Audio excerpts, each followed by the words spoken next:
case that I'll be discussing in this case briefing is Zurcher versus Stanford Daly. The full name of the case is Zurcher, Chief of Police Apollo Alto versus Stanford Daly, and the citation is Zurcher versus Stanford Daly, 436 U.S. 547.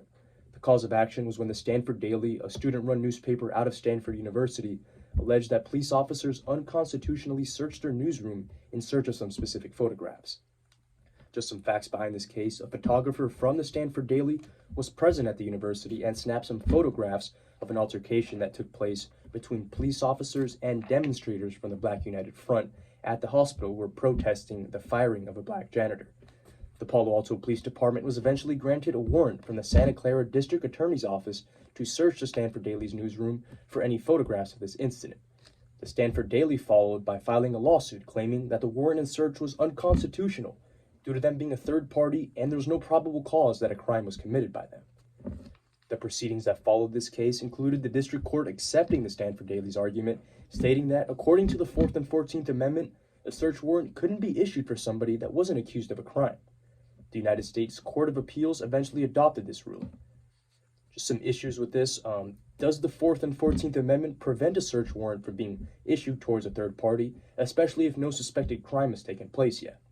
Second, does the First Amendment's mention of freedom of press come into play when issuing a warrant against a newsroom or any member of the press? And third, did the Stanford Daily News do anything unique that may have caused this warrant to be granted? Although they weren't accused of a crime, did anything else incite this? The decision from the district court was eventually reversed by the Supreme Court. Even if a property owner isn't suspected of a crime, there is still reason for them to be searched if it's believed that the items being searched for are on the property of that person. Again, even if they have not committed a crime. The reasoning were, if situations like this were handled by issuing subpoenas rather than warrants, which was brought up previously, it would cause delays and would lead to an inefficient and lengthy process. Second, the court stated, it's simply not up to them to dictate the balance that comes with the Fourth Amendment, the citizen's right to privacy versus the public interest of a criminal investigation.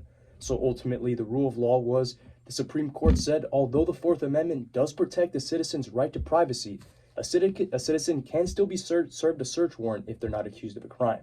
Again, although the alternative of a subpoena was mentioned, it was just determined that this was an inefficient method and it was too lengthy of a process.